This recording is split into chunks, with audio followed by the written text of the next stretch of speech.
नमस्कार। हमारा विषय है व्यक्तिवाद, जिसको हम इंडिविजुअलिज्म भी कहते हैं।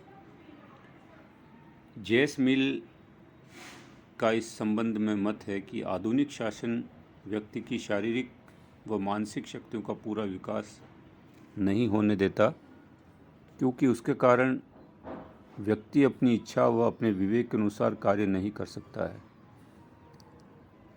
राजनीति विज्ञान में यह विषय अत्यंत महत्वपूर्ण है कि राज्य का कार्यक्षेत्र क्या होना चाहिए और क्या नहीं। इस संबंध में विद्वानों में पर्याप्त मतभेद है और इसी कारण राज्य के कार्यक्षेत्र को लेकर कुछ विचारधाराओं का जन्म हुआ है, जिनमें व्यक्तिवादी विचारधारा भी एक है। व्यक्तिवाद एक ऐसी विचारधारा है जो राज्य की अपेक्षा व्यक्ति को अधिक महत्व प्रदान करती है। अतः इस विचारधारा का प्रमुख केंद्र व्यक्ति है। इस संदर्भ में व्यक्तिवादी विचारक राज्य का विरोध करते हैं, परंतु ये फिर भी उसे आवश्यक समझते हैं। वे राज्य को एक आवश्यक बुराई के रूप में स्वीकार करते हैं। व्यक्तिवादियों के अनुसार व्यक्ति समाज में सर्वोपरि है। वह सबके लिए नहीं बल्कि सब कुछ उसके लिए है। उसके अनुसार व्यक्ति जन्म लेता है, युवा होता है और मर जाता है। अपने इस जीवन काल में वह जो कुछ भी करता है, दुख व सुख सहता है, सब अपने लिए, न कि किसी और के लिए।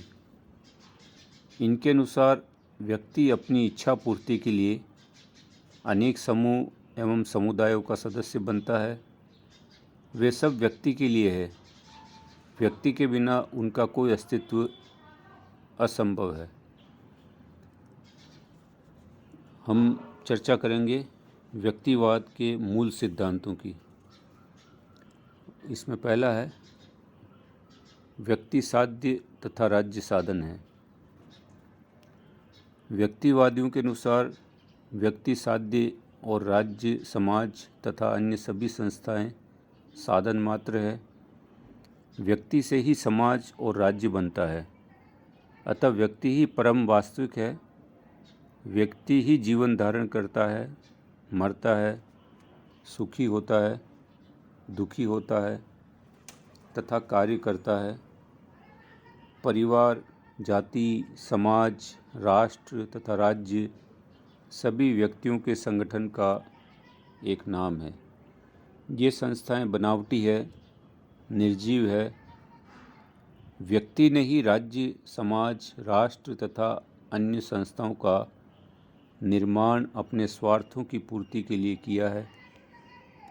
यदि राज्य व्यक्ति की इच्छाओं की पूर्ति नहीं करता है या उसके कार्यों में बाधक बनता है, तब व्यक्ति को यह अधिकार होगा कि वह इन संस्थाओं को अपनी आवश्यकता अनुसार बदल ले या उसमें सुधार कर ले।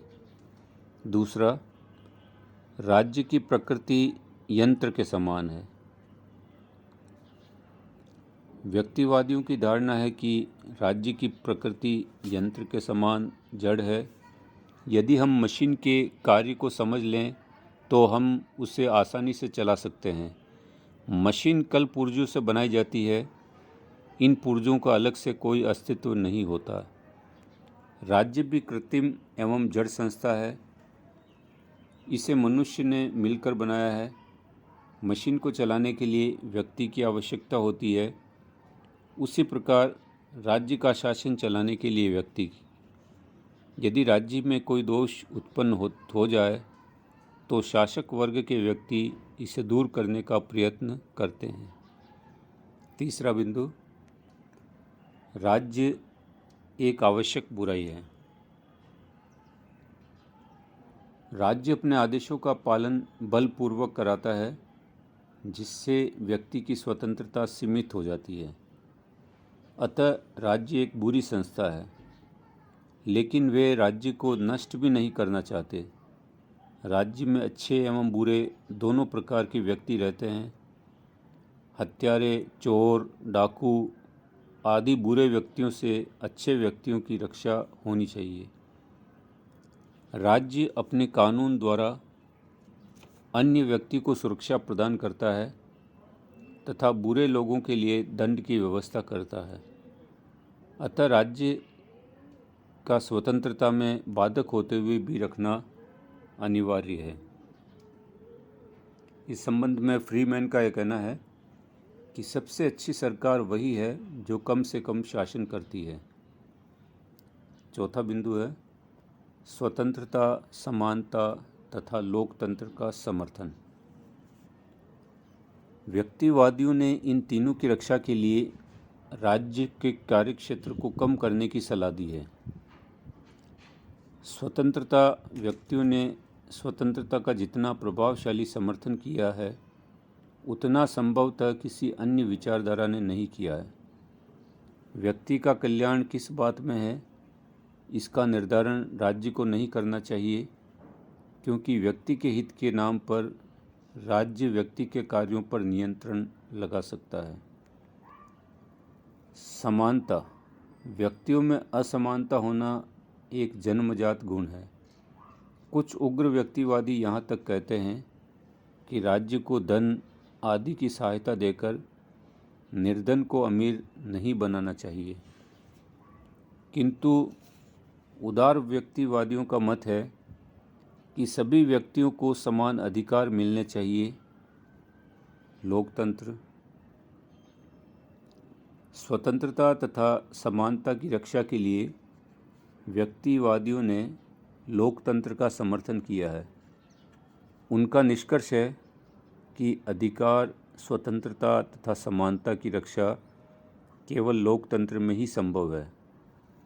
पांचवा, राज्य के सीमित उद्देश्य हैं।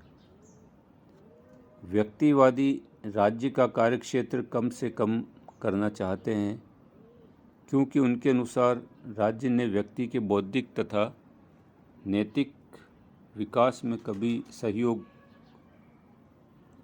दिया और न कभी देगा। इस संबंध में जॉन लॉक का ये कथन है कि राज्य की आवश्यकता हमें केवल संपत्ति की रक्षा के लिए होती है और इसलिए व्यक्ति राज्य की अधीनता स्वीकार कर लेता है।